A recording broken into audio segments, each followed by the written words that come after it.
My whole life, I was the child they forgot was in the room, the one who sat at the table but was never really seen, the one who stayed when everyone left and was still invisible for it.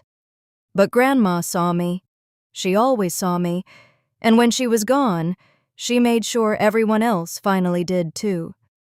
Subscribe and drop your location in the comments. I want to know how far this story is reaching. Because if you've ever felt invisible in your own family, stay with me. This one's for you. I was not the difficult child. I was not the rebellious one, the dramatic one, the one who caused scenes or demanded attention or made my parents regret weekends. I was simply the one who was there, quietly, consistently, taking up exactly as much space as I was allowed, which was never very much. My sister Renee was 2 years older than me, and from the time I was old enough to understand what a comparison was, I understood that I was always on the wrong side of one. Not because Renee was cruel. She wasn't. She was warm, actually, in the way older sisters sometimes are when they sense something unfair is happening, but don't have the words for it yet. But my parents had a way of making their preference known without ever saying it directly. That was their particular skill. They never announced it. They just demonstrated it, over and over, in the small daily choices that children notice and adults convince themselves mean nothing. I was 9 years old the first time I remember feeling it with complete clarity. I had spent 3 weeks working on a project for school, a poster about the water cycle, carefully drawn, color-coded, with little handwritten labels I'd practiced on scrap paper before committing them to the good cardboard. I brought it home with a gold star sticker from my teacher, Mrs. Hallowell, who had held it up in front of the class and said my name out loud in a way that made my whole chest warm. I set it on the kitchen counter when I got home. My mother glanced at it while stirring something on the stove. "That's nice," she said, and went back to stirring. My father came home an hour later. He walked past the poster without stopping. Renee had gotten a call back for a school play that afternoon, and for the rest of dinner, that was the only thing that existed. My father did an impression of himself as a nervous stage parent. Everyone laughed. The poster was still on the counter. I found it in the recycling bin 2 days later. The gold star was still on it. I didn't cry. I was 9, but I was already learning. I filed it quietly into the part of myself where I kept all the other things I wasn't supposed to make a fuss about, and I went to bed. What I didn't know that night, what I couldn't have known, was that 40 minutes across town, in a house that smelled like lavender and old wood, my grandmother was sitting in her armchair watching the evening news, and she would have given that poster a frame. Grandma's house was a different country. I don't know how else to describe it. You crossed the threshold and something in your body let go, some grip you'd been holding without realizing it, and you could just breathe. The rooms were small and warm, and full of things that had been touched and used and loved for decades. There was a quilt on the back of every chair.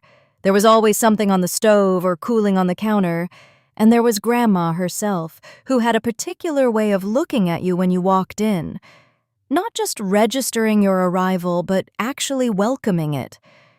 Like the room was better now that you were in it. She asked questions nobody else asked me. Not, "How was school?" in the way that means, "I'm acknowledging you exist," but real questions. What are you thinking about lately? What made you laugh this week? Is there anything sitting heavy on you that you haven't said out loud yet? I was 11 the first time she asked me that last one. We were sitting on her porch in the early evening, drinking sweet tea from glasses with little chips on the rim that she refused to throw away because they still worked perfectly fine. "Is there anything sitting heavy on you?" she asked. "Anything you haven't said out loud yet?"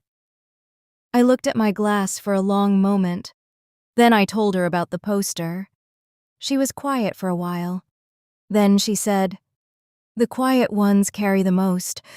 Don't let anyone make you apologize for that." I didn't fully understand what she meant at 11, but I held on to it anyway, the way you hold on to something that feels important even before you know why. As I got older, I found myself going to Grandma's more and more. Not because home was terrible. There was no violence, no chaos, nothing dramatic enough to justify the distance I was slowly building inside myself. Just the constant low hum of being overlooked. The way my name was the last one mentioned. The way my opinions circled the table and landed nowhere. At the way Renee's laugh got the room and mine got polite smiles, if it got anything at all. At Grandma's, I didn't have to compete with anyone. I was just myself, and that was specifically what she wanted. My parents noticed the visits but said nothing. They never asked why I was always there. I think on some level it was convenient, one less child requiring their attention, and that was fine. I had stopped needing their attention to be directed at me. I had found somewhere better to put myself. I was 26 when Grandma's health started slipping. It began small, the way these things do, a little more tired than usual, a little slower on the stairs, forgetting a word mid-sentence and laughing it off. But I noticed. I noticed because I was paying attention, which was something I had been doing my whole life, whether anyone asked me to or not. Within 6 months, small had become significant. The doctors used words like degenerative and progressive, and watched my grandmother nod with the particular dignity of a woman who had already made her peace with most things. She was not afraid. She was practical. She wanted to stay in her home, in her chair, with her quilt and her chipped glasses and her lavender for as long as she possibly could.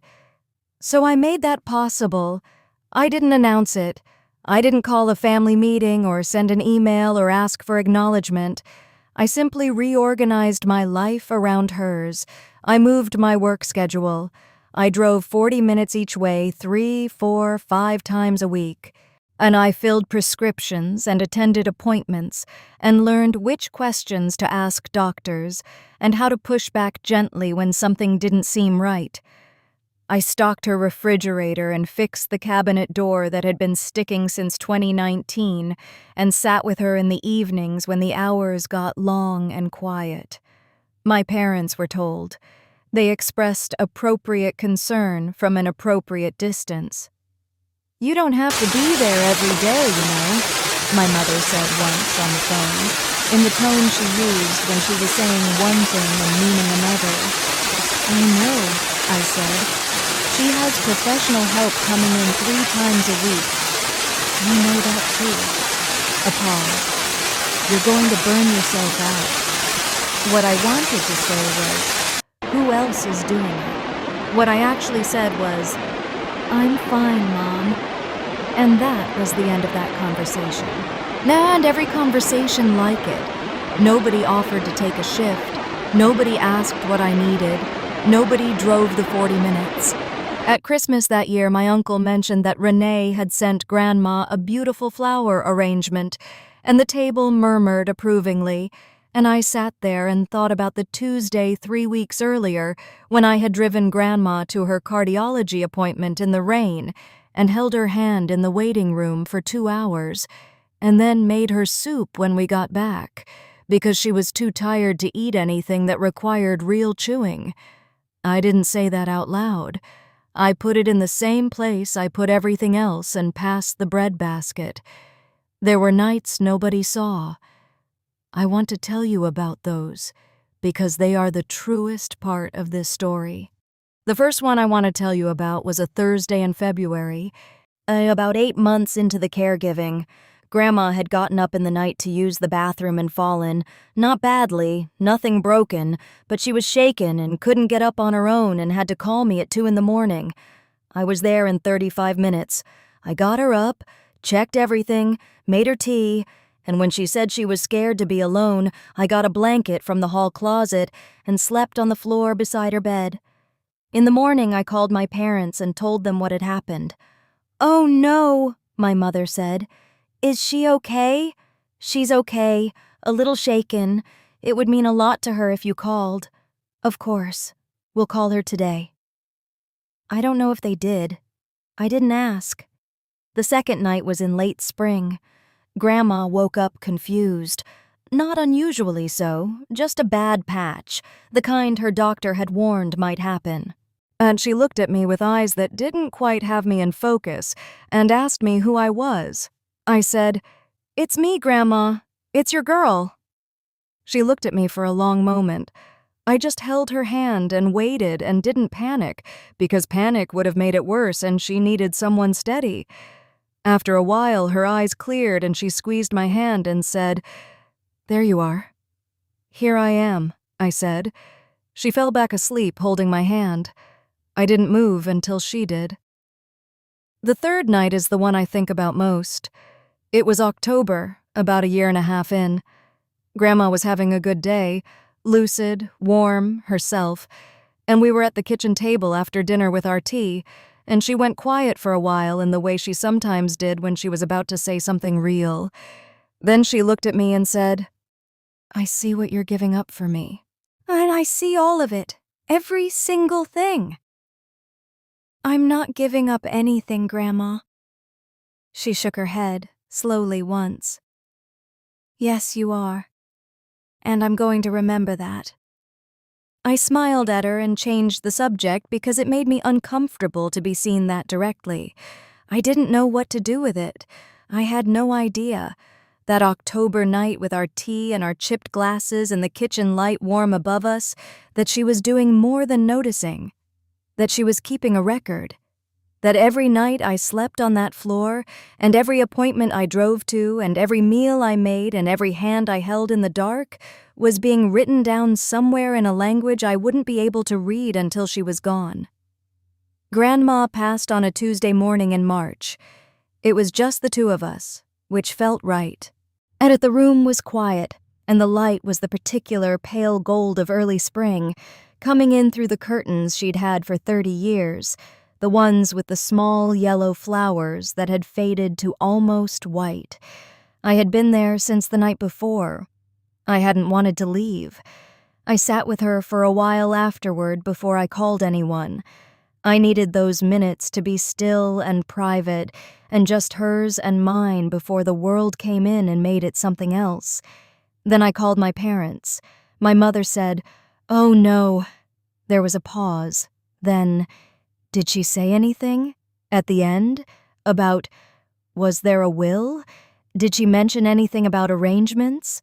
I held the phone and looked at the yellow curtains and thought about the floor I had slept on and the hand I had held and the 3 years of Tuesdays and Thursdays and early mornings and late nights. I'll let you know about the arrangements," I said, and I hung up. She was still warm, and that was their first question. They arrived 48 hours later, which was faster than they had come at any point in the previous 3 years. I watched them pull into the driveway from the front window, my mother in a dark coat, my father with the expression he wore at funerals and formal dinners, the one that said he was managing himself in public. They had a bag each. They were staying. They walked through Grandma's house the way you walk through a property you are considering purchasing, not grieving it, assessing it. My mother ran her hand along the kitchen counter. My father stood in the doorway of the living room and looked at the furniture with slightly narrowed eyes. Nobody asked how I was. Nobody said thank you for being here. Well, nobody mentioned the 3 years. My mother looked at me and said, "You look exhausted. You really should have paced yourself." I said nothing. Over the next 2 days, the comments accumulated like small stones, each one light enough on its own, heavy enough together. "We'll need to figure out what to do with all her things. It was sweet of you to play nurse. You've been living practically over here, haven't you? That can't have been healthy." I heard them talking one evening when they thought I was outside. My father's voice, low and certain. "The house alone is worth something. The savings were always considerable. She was always practical about money. My mother murmuring in agreement. I stood in the hallway and listened, and felt something settle in me. Not anger, something quieter than anger, a kind of stillness. Because I knew something they didn't. I had known it since that October night at the kitchen table when Grandma had looked at me with those clear eyes and said, "I'm going to remember that." I had known it, somewhere beneath my understanding, without being able to name it yet. The lawyer's office was scheduled for 3 days later. They walked into that house like it was already theirs. They had no idea Grandma had walked out of it months ago and left something behind they never saw coming.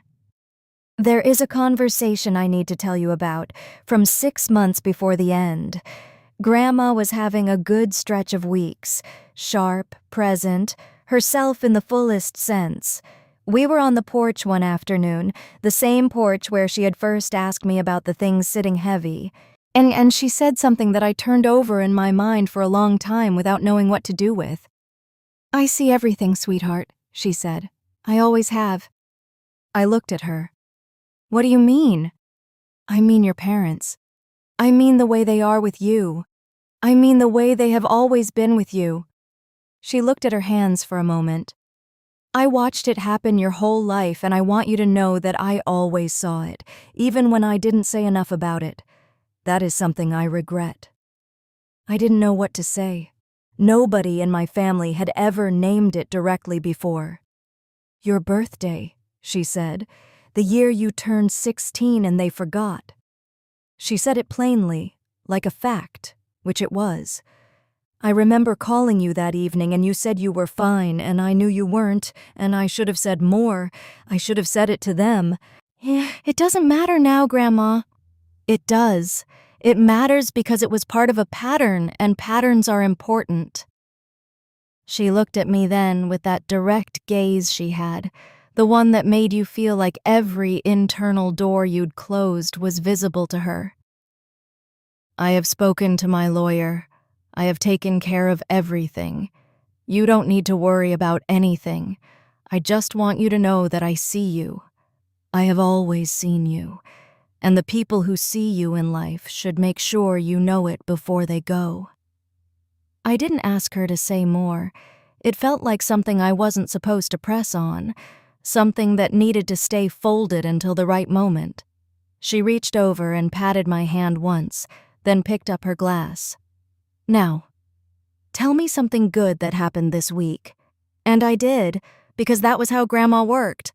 She said the real thing, and then she made space for normal life again, and you loved her for both in equal measure. The lawyer's office was on the 4th floor of a building downtown, with carpeting the color of old moss and windows that let in more gray than light. We sat around a conference table, my parents on one side, me on the other, an aunt who lived 2 states away and had flown in, 2 cousins I barely knew. My parents were dressed as though this were a reception. My mother in the good coat, my father in a jacket he only wore to significant occasions. I was in a gray sweater and dark jeans. I was not there for a celebration.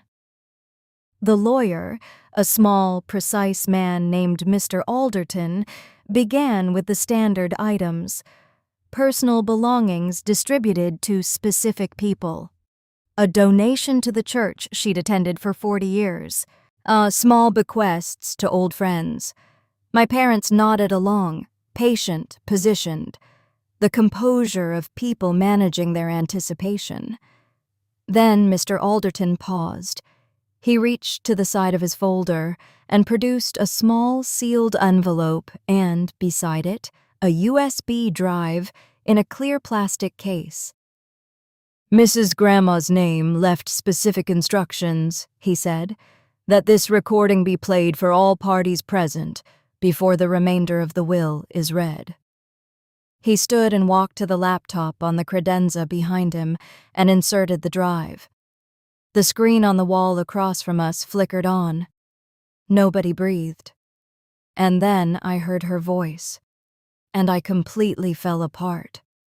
She was seated in her kitchen armchair, the one by the window, the one I had sat beside 100 times. She was wearing the blue cardigan she saved for occasions, and on her hands were folded in her lap. She looked entirely herself, clear-eyed, composed, that particular quiet authority she had always carried without effort. "If you're watching this," she said, "then I've already gone somewhere quieter. Don't be sad. I had a good life." She smiled for a moment. Then the smile settled into something more deliberate. "I want to speak plainly," she said. "I've always preferred plain speech, and I don't see any reason to change that now." She looked directly at the camera, which meant she looked directly at us, at all of us in that room, across whatever distance of time and grief separated her words from our ears. "I want to speak to my children first." She said my parents' names. Hearing them said in her voice, in this context, made my mother go very still. "I love you," Grandma said. That never changed. Not once, not for a moment. But love doesn't excuse absence, and absence has consequences. I need you to hear that not as a punishment, but as a truth I should have said to your faces while I still had the chance. A pause. She looked down briefly, then back up. "My 74th birthday. I sat by the phone for 4 hours. I told myself you were busy. I was good at telling myself that." Another pause. "My surgery in the spring of 2021. The recovery was hard. I was frightened. I would have welcomed a visit, or even a call that lasted longer than 4 minutes." She said it without bitterness. That was the thing about Grandma. She didn't need bitterness. The facts were enough. "The Christmas I spent with a neighbor because the house was too quiet. I told her you were all very busy this year, and she was kind enough not to say anything." My mother's hands were in her lap. She was not moving. "I counted," Grandma said quietly. "I had a lot of time to count." Then her expression shifted. Not softer exactly, but warmer, the way a light changes when a cloud moves. Narrator's name. My name in her voice. I pressed my fingers over my mouth and tried to hold myself together and failed completely. "You were there for every single one of the moments I just described, and 100 others I didn't mention. You were there not because I asked. I want that noted clearly, but because you chose to be. Every time, without anyone watching, without applause, without so much as a thank you from the people who should have been standing beside you." She paused again. I could hear her breathing in the recording. The room around me was absolutely silent. "I have watched you be overlooked in this family since you were a little girl. I watched you bring home achievements and have them set aside. I watched you speak in rooms where your voice went nowhere. I watched you shrink yourself again and again to make space for people who never made space for you." Her voice was steady, steady in a way that costs something. "I did not say enough about it while I was alive. That is my great regret. You deserved someone in that family to say clearly and loudly, 'I see you. You are not invisible. Your presence changes the room.'" She looked at the camera with the same directness she had looked at me across kitchen tables and porch railings and hospital waiting rooms for my entire life. "My darling girl, you spent your whole life being overlooked in this family. You were never invisible to me, not for a single day, not once." I was not trying to hold myself together anymore. There was no point. The tears were just happening quietly. And I let them. "The house is yours," she said. "Everything in it is yours. I didn't leave it to you because you cared for me, though you did, and more than anyone will ever fully know. I left it to you because you are the only one who ever truly saw me as a person, not as a resource, not as an inheritance waiting to happen. As a person, with a history and a humor and a preference for chipped glasses because they still work perfectly fine. A small smile at that, brief and private, a smile meant for me. That is worth everything I have. She looked at the camera for one more moment. I love you all. Live well. Be present for each other. It costs less than you think and matters more than you know. The screen went dark. The room was silent for a long time. Mr. Alderton let it stay silent. He was a man who understood his job. My parents did not react immediately. That was what I remember most. The stillness, like the words had to travel through several layers before they arrived somewhere that could feel them. My father was looking at the table. My mother's face was very controlled, very careful, the face she wore in situations that required her not to show what was actually happening inside her. Then the lawyer quietly resumed reading, and the remainder of the will was short and clear and left nothing ambiguous, and when he was finished, my parents understood fully what had just happened. Outside, on the pavement, my mother turned to me. The careful face was gone. You manipulated her," she said. "You were there every day and you put ideas in her head. You made her feel—" "She made her own decisions," I said. "She always did. She was sick. She wasn't—" "She filmed that video 18 months ago. She was lucid, she was precise, and she had 2 witnesses and a notary present. I had spoken with Mr. Alderton beforehand. I had known this conversation was coming. She knew exactly what she was doing. My father said something about lawyers, about contesting, about what options they had. I let him talk. His voice sounded very far away from me, like something happening on the other side of a window.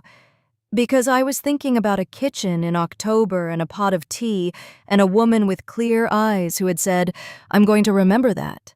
And I understood now, fully and finally, everything she had meant.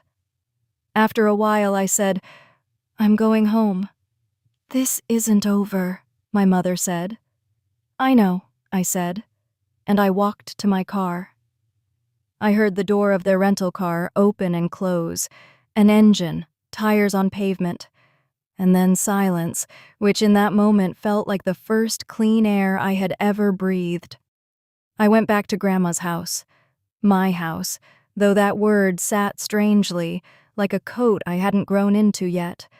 I stood in the doorway for a moment before I went in. The afternoon light was the same pale gold it had been the morning she died. The house smelled like lavender and old wood. Everything was exactly where she had left it. I hadn't moved a single thing, wasn't ready to, wasn't sure I would be for a long time. I walked through the room slowly.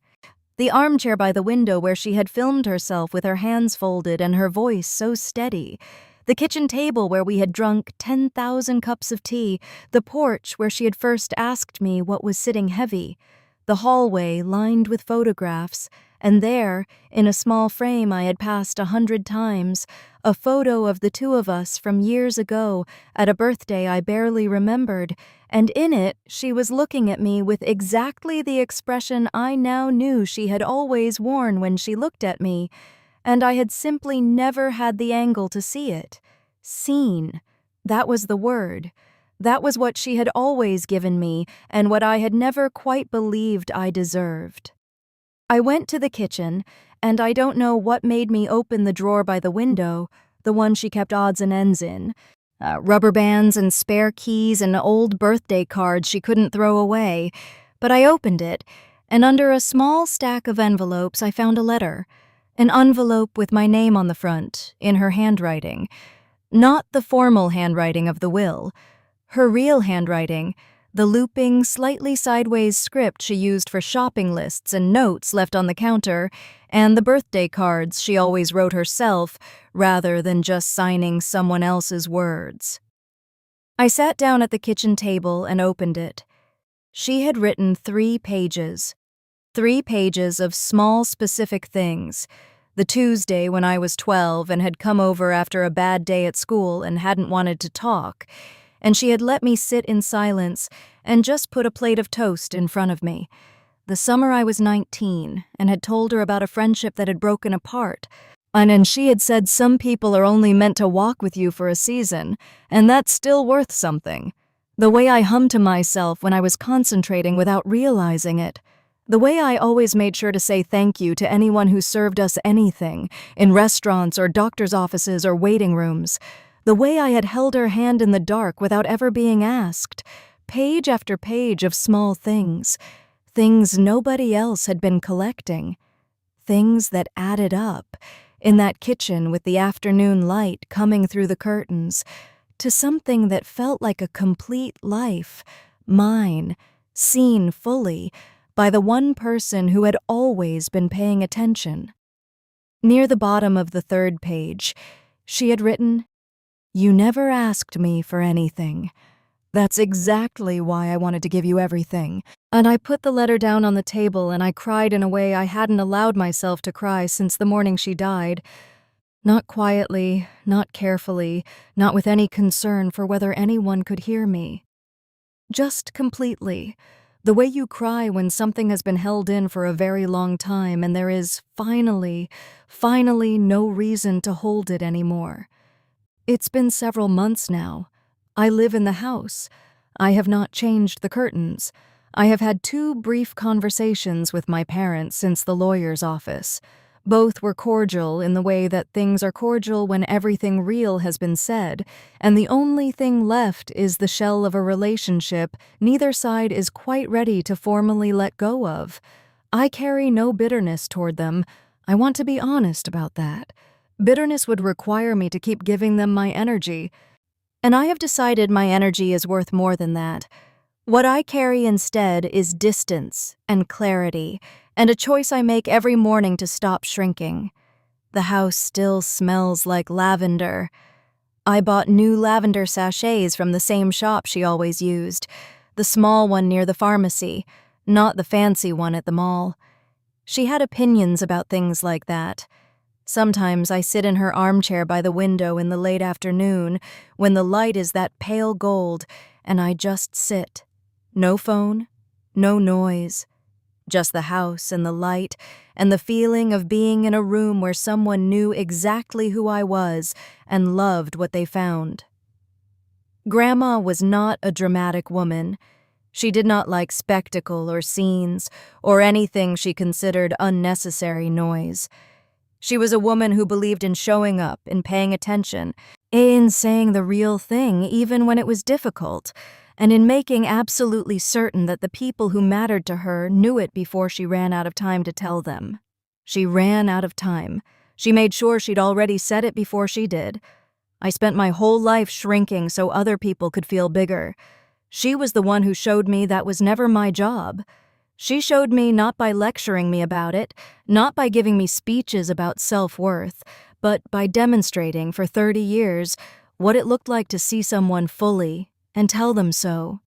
By being the living proof that quiet presence is not smallness, that showing up without applause is not weakness, that being the person who stays is not a consolation prize. It is everything.